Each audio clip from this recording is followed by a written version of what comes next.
कौन हो तुम? मैंने मुस्कुराते हुए निहायत पुरसुकून अंदाज में कहा, जैक क्रोशर।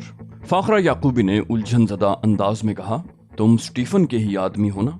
मैं बदस्तूर मुस्कुराता हुआ बोला, आपने इसी हैसियत से मुझे रिसीव किया था। फाखरा अब हैजान का शिकार होती जा रही थी। वो अपनी कलाई बुरी तरह मसल रही थी। फिर उसने कहा, लेकिन ये कैसे हो सकता है? देखो जैक, ये मुनासिब होगा कि अगर तुम्हारी कोई और हैसियत है तो मुझे बता दो। मैंने कहा, इतना सच्चा क्यों समझ लिया है आपने मुझे कि मैं हर बात खुलकर बता दूंगा आपको। इसका सही तरीका यह है कि आप एमोनिया से मेरा चेहरा धोकर देखें। वो बोली, ओह, और बेख्तियार अपनी जगह से खड़ी हो गई। फिर वो दौड़ती हुई बाहर निकल गई। मैं मुस्कुराया। फाखरा याकूबी बहुत कुछ थी, लेकिन इंसान थी, नौजवान थी। हालात ने उसे बहुत कुछ बता दिया था, लेकिन अभी तजुर्बे की कमी थी। वो वापस आई तो उसके हाथ में एमोनिया की बोतल मौजूद थी, जिस पर साइफन लगा हुआ था। उसने तेजी से मेरे चेहरे पर साइफन से फुहारे मारना शुरू कर दी। मैंने आंखों पर हाथ रखते हुए कहा, अरे अरे, मेरी आंखें फोड़ने का इरादा है क्या? लेकिन वो न रुकी। मेरे चेहरे को एमोनिया से बुरी तरह भिगो दिया। प्लास्टिक मेकअप था। थोड़ी देर के बाद एमोनिया के असरात जाहिर होने लगे। प्लास्टिक के टुकड़े जगह छोड़ रहे थे और फाखरा का चेहरा तजस्सुस से चमक रहा था। फिर उसने खुद ही उखड़े हुए टुकड़े मेरे चेहरे से साफ कर दिए और मेरा चेहरा नुमाया हो गया। फाखरा बगौर मुझे देख रही थी। एक लम्हे के लिए महसूस हुआ जैसे वो मुझे पहचान न सकी हो, और फिर अचानक उसने खुद को संभाला जैसे चक्कर आ गया हो। उसके होंठ 2-3 बार हिले, लेकिन उनसे आवाज न निकल सकी। मैंने मुस्कुराते हुए कहा, आपको यकीनन मैं याद नहीं आ सका फाखरा याकूबी। उसने घुटी घुटी आवाज में कहा, अली। मैंने कहा, शुक्र है मेरा चेहरा आपको याद रह गया। वो बोली, अली, और अपनी जगह से उठी और मेरे नजदीक आकर बैठ गई। उसने मेरे दोनों हाथ पकड़ लिए। कोशिश के बावजूद उसकी जबान साथ न दे पा रही थी। अलबत्ता हाथों पर गिरफ्त से उसके जहनी हिजान का अंदाजा हो रहा था। मैंने कहा, प्लीज फाखरा, ये मैं ही हूँ, आपका खादिम। फाखरा का हिजान आहिस्ता आहिस्ता कम होता जा रहा था। उसने खुद को संभाल लिया और फिर मुजमहिल से अंदाज में बैठ गई। बोली, आपके सामने तो हम तालिब इल्म हैं अली। आपके अजीम जज्बे के सामने तो हमारी गर्दनें खम हैं। लेकिन हमें इस सिलसिले में कुछ भी तो नहीं मालूम था, कोई इशारा भी तो नहीं था। अब सोच रही हूँ तो आपका वो ठहराव और अपना हल्कापन याद आ गया। अब अंदाजा हो रहा है कि आप खामोश तमाशाई क्यों नजर आ रहे थे। मैं मुस्कुराता रहा। फाखरा देर तक जज्बाती कैफियत का शिकार रही। फिर भर्राई हुई आवाज में बोली, और आपने उस शख्सियत का इंकिशाफ कर दिया जिसके बारे में कोई नहीं जानता, कोई भी नहीं। मैंने कहा, मुझे सामरी जादूगर तो ना समझे मिस याकूबी। चंद बातों के अलावा मुझे कुछ नहीं मालूम। वैसे अबू हातिम कहाँ है? वो बोली, तरोडा गए हैं, रात तक वापस आ जाएंगे। क्या कैफियत होगी उनकी आपके बारे में मालूम करके? मुझे ही शर्मिंदा होना पड़ेगा, लेकिन कोई बात नहीं, मैं इस शर्मिंदगी पर भी मसरूर हूँ। मैंने कहा, अबू हातिम मुझे जानते हैं। वो बोली, आप बहुत इनकिसारी बरतते हैं अली, कौन नहीं जानता आपको। मैंने कहा, बस बस, इतना आगे न बढ़ाओ मुझे फाखरा, मगरूर हो जाऊंगा। वो बोली, गुरूर तो हमें आप पर है अली। ब्लैक प्लान की खबरें पूरी दुनिया में छपी हैं। ऑलिव हावर्ड के बारे में भी सबको ही मालूम हो गया है। बहुत बड़ा एजाज छीना है आपने उससे अली, बहुत जलील किया है उसे। आपको इल्म है कि इस सिलसिले में बैरूत में कितनी खुशियां मनाई गई हैं। आप अमेरिका से इतनी जल्दी कैसे पहुंचे, और आपने ये सब कुछ, ओह, न जाने क्या क्या पूछने को जी जा रहा है। मैं हंसता रहा। फिर मैंने कहा, हम तो काफी वक्त साथ गुजार चुके हैं फाखरा। वो बोली, अली, गोयटे हिल से वापस जाकर मैंने आपके बारे में सारी तफसीलात मालूम की थी। गोयटे हिल में नाइमा बर्क ने भी आपसे मुलाकात की थी। मैंने पूछा, हाँ, कैसे हैं वो लोग? बोली, सब ठीक हैं। आपकी याद उन्हें कचोके लगाती है, बल्कि शायद आप यकीन न करें, कुछ लोग आपके लिए एक दूसरे से बरगश्ता हो गए हैं। आपने एक अजीमुशान रकम भी तो भिजवाई थी खैमा बस्तियों के लिए। मैंने कहा, वो मेरा फर्ज था फाखरा। वो बोली, और एक छोटी सी रकम के लिए आप पर शुबा किया गया था। मैंने कहा, गुजरी हुई बात है, मैं भूल गया। वो बोली, आप भूले नहीं हैं अली, वरना वापस बैरूत आ गए होते। मैंने कहा, क्या मैं बाहर रहकर अपना फर्ज भूल गया हूँ फाखरा? वो बोली, हरगिज नहीं। जो कुछ आप कर रहे हैं अली, उसे हमारी कौम कभी नहीं भुला सकेगी। आपने कितने दुश्मनों को फना किया था। और मैंने मौजू तब्दील करने की गरज से कहा, छोड़ो फाखरा, यहाँ की बात करूँ। अबू हातिम तो शायद मिस्री नजाद हैं। वो बोली, हाँ, 100%। लाइन ऑफ क्रूजल के बारे में आपको कुछ भी मालूम हो अली, लेकिन मैं दोबारा आपको तफसील बताऊंगी। मुश्तरका अरब यूनियन ने अफ्रीका की कुछ मुसलमान रियासतों के ताउन से लाइन ऑफ क्रूजल कायम की है, और इसके लिए खतरनाक अंदरूनी इलाके मुंतखब किए गए हैं, जहां बैरूनी टेक्नीशियंस और अरब ममालिक के इंजीनियर्स ने असलहा साज फैक्ट्रियां लगाई हैं ताकि हथियारों के सिलसिले में दूसरे ममालिक पर इन्हिसार कम हो। یہ نہایت کامیاب منصوبہ ہے، لیکن ظاہر ہے یہ مکمل راز میں نہیں رہ سکتا۔ اس کے لیے حتی الامکان انتظامات کیے گئے ہیں جو ابھی تک ناکافی ہیں۔ ہمیں عظیم سازشوں کا سامنا ہے جس کی تفصیل یقیناً آپ کو معلوم ہوگی۔ میں نے کہا جس حد تک مجھے معلومات ہیں ان کا کچھ حصہ تمہیں معلوم ہے۔ وہ بولی ہاں یقیناً۔ چنانچہ انتظامی امور کے لیے بھی یہاں کئی عرب ملکوں نے اپنے سیکرٹ ایجنٹ بھیجے ہیں۔ فلسطینی گروپ میرے ساتھ آیا ہے۔ گوئٹہ ہل میں اسرائیلی منصوبے کو ناکام بنانے کے بعد مجھے بڑے اعزازات دیے گئے ہیں، حالانکہ میں نے مخلصانہ طور پر پوری رپورٹ دی تھی اور صاف کہہ دیا تھا کہ میری کامیابی علی کی مرہون منت ہے۔ جہاں ابو حاتم مصر کی نمائندگی کرتے ہیں، اسی طرح ہشام نصیری، غازی ناصر، فرحات سلامہ اور مسعود طلحہ وغیرہ ہیں۔ ہم لوگ افریقہ کے مختلف حصوں میں رہ کر جس حد تک ممکن ہو رہا ہے بیرونی کارروائیوں پر نگاہ رکھ رہے ہیں، لیکن صحرائے اعظم کے ایک ایک گوشے کو آنکھوں میں نہیں رکھا جا سکتا۔ ہم ایک دوسرے سے رابطہ بھی رکھتے ہیں۔ 3 فیکٹریوں کی تباہی نے ہمیں چونکا دیا تھا۔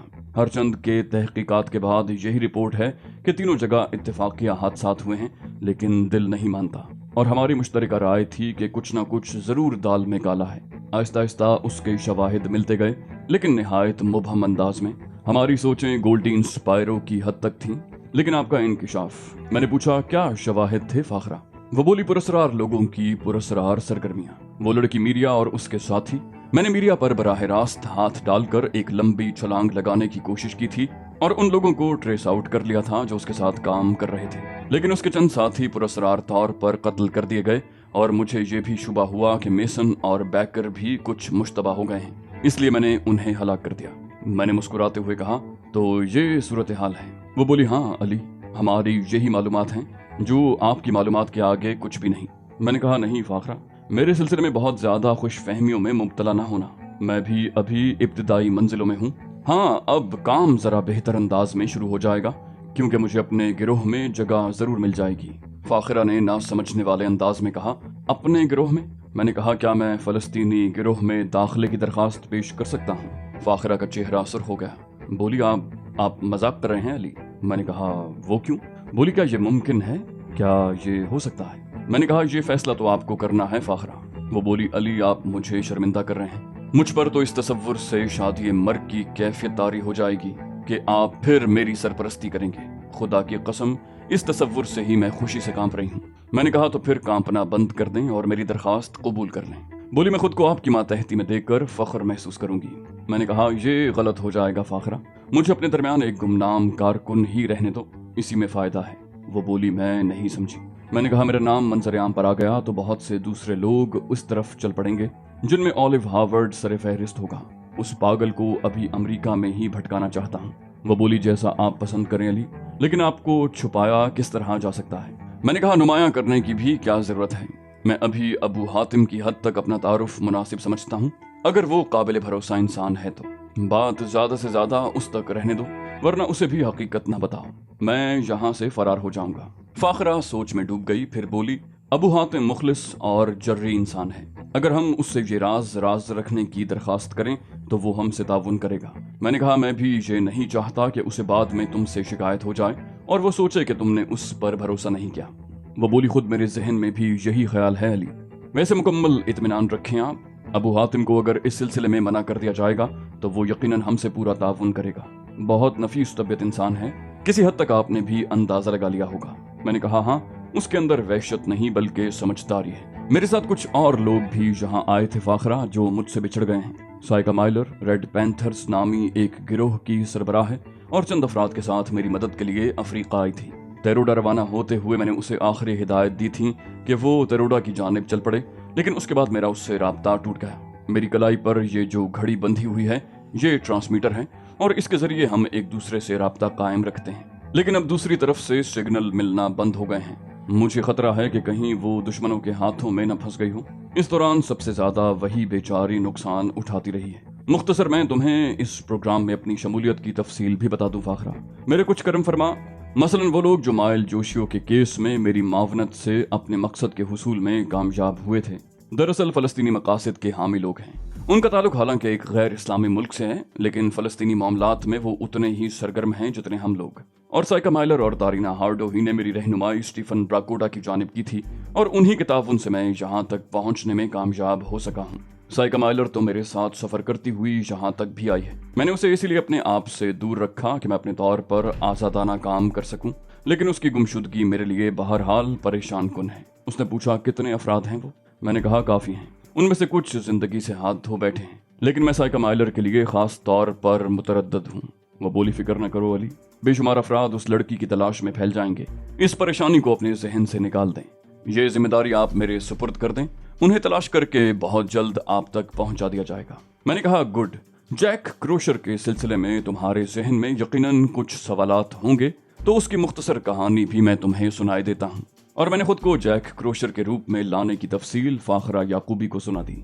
फिर कहा कि इसके अलावा गोल्डीन स्पायरो का कत्ल भी मेरे ही हाथों हुआ है। फाखरा बुरी तरह उछल पड़ी। क्या? मैंने कहा हाँ, मुम्बार्डो में थोड़ी सी गलती की बुनियाद पर गोल्डीन स्पायरो मेरी जानिब मुतवज्जे हो गया था। उस शख्स से मुझे स्टीफन ब्राकोडा के बारे में मजीद थोड़ी सी मालूमात हासिल हुई, लेकिन उसका मजीद जिंदा रहना मेरे नजदीक मुनासिब न था। अबू हातिम का नाम भी पहली बार गोल्डीन स्पायरो ही की जबानी मेरे इल्म में आया। वो मुझे अबू हातिम का आदमी समझता था। वो बोली, इतनी बड़ी शख्सियत को आपने इतनी आसानी से हलाक कर दिया। गोल्डीन स्पायरो मुम्बार्डो में जिस तरह कदम जमाए हुए था वो हमारे लिए तशवीशनाक था, और बारहा इस बारे में सोचा गया था कि किसी तरह उस शख्स को रास्ते से हटा दिया जाए ताकि हमारी आमदोरफ्त में आसानी पैदा हो जाए।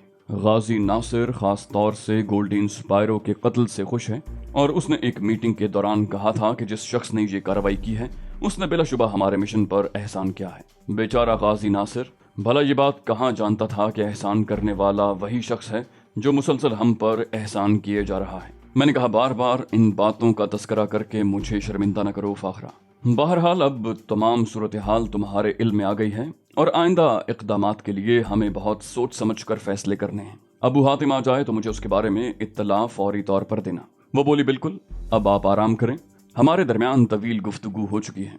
हाँ, क्या आप फौरी तौर पर मेकअप करना पसंद करेंगे? इसके लिए तमाम सामान बआसानी मुहैया हो जाएगा। मैंने कहा, अबू हातिम से मुलाकात कर ली जाए, उसके बाद बाकी काम हो जाएंगे। वो बोली, तो फिर मुझे इजाजत दीजिए। सबसे पहले मैं अपनी पहली जिम्मेदारी निभाऊंगी, यानी आपकी साथी साइका माइलर की तलाश। खुदा हाफिज। ये कहकर फाखरा याकूबी बाहर निकल गई और मैं अपनी आरामगाह में ख्यालात के भंवर में घिर गया। ये सब कुछ काबिल इत्मीनान था। सिर्फ एक तरद्दुद था, और वो था साइका माइलर के बारे में। उस लड़की की जिंदगी मुझे बहुत अजीज थी। रात को तकरीबन 11:30 बजे फाखरा याकूबी अबू हातिम के साथ अंदर आई। अबू हातिम भी उसकी तरह पुरजोश नजर आता था। गहरी आंखों वाला ये मिस्री नजाद शख्स देर तक खड़ा मुझे देखता रहा। गालिबन फाखरा याकूबी ने उसे तमाम सूरत हाल बता दी थी। फिर उसने आगे बढ़कर मुस्कुराते हुए कहा, आप जैसी शख्सियत से मुलाकात करके किसी आम इंसान को जिस कदर हैरत हो सकती है मिस्टर अली, आप इस हैरत को कम से कम 1000 से ज़रब दे लें। हासिल वही होगा जो इस वक्त मेरी कैफियत है। मैंने कहा, ये अच्छा हुआ मिस्टर अबू हातिम के फाखरा याकूबी ने आपको तफसीलात बता दी और ड्रामाई कैफियत पैदा करने की कोशिश नहीं की।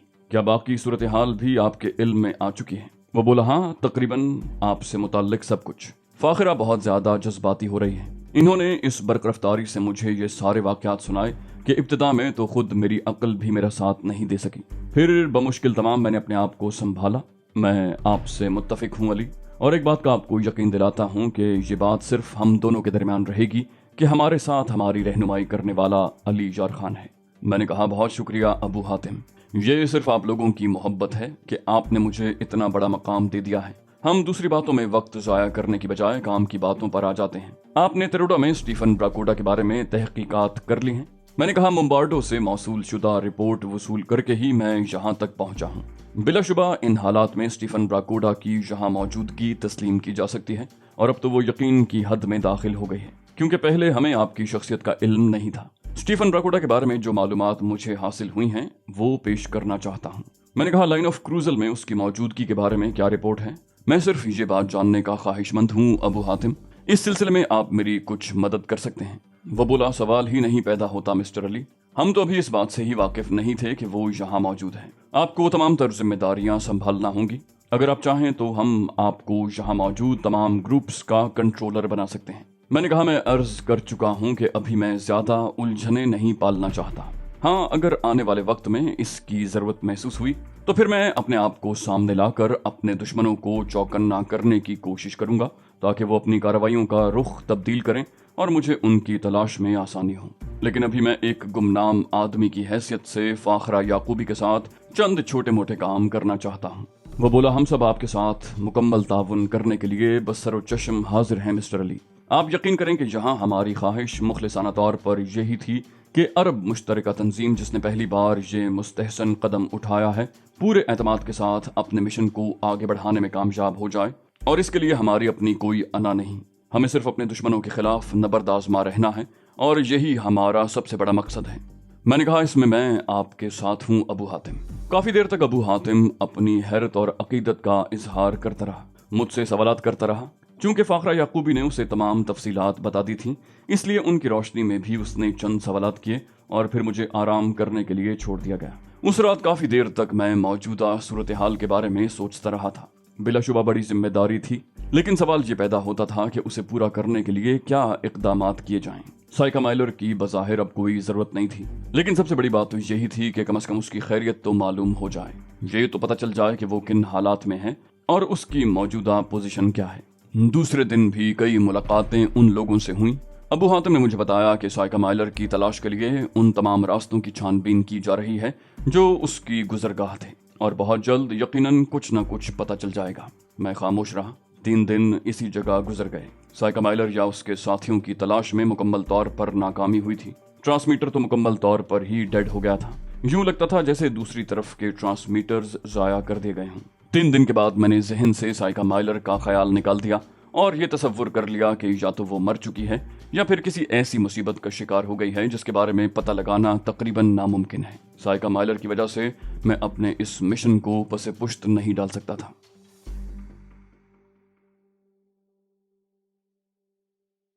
तो दोस्तों, ये थी हमारी आज की एपिसोड। उम्मीद करते हैं आपको हमारी कहानी पसंद आई होगी। जाने से पहले इस वीडियो को लाइक कीजिए और शेयर करना मत भूलिए। कमेंट करके हमें बताइए कि आपको हमारी वीडियो कैसी लगी, और अगर अभी तक आपने इस चैनल को सब्सक्राइब नहीं किया तो इसे सब्सक्राइब कीजिए और बेल आइकन दबाकर ऑल नोटिफिकेशंस ऑन कर लीजिए।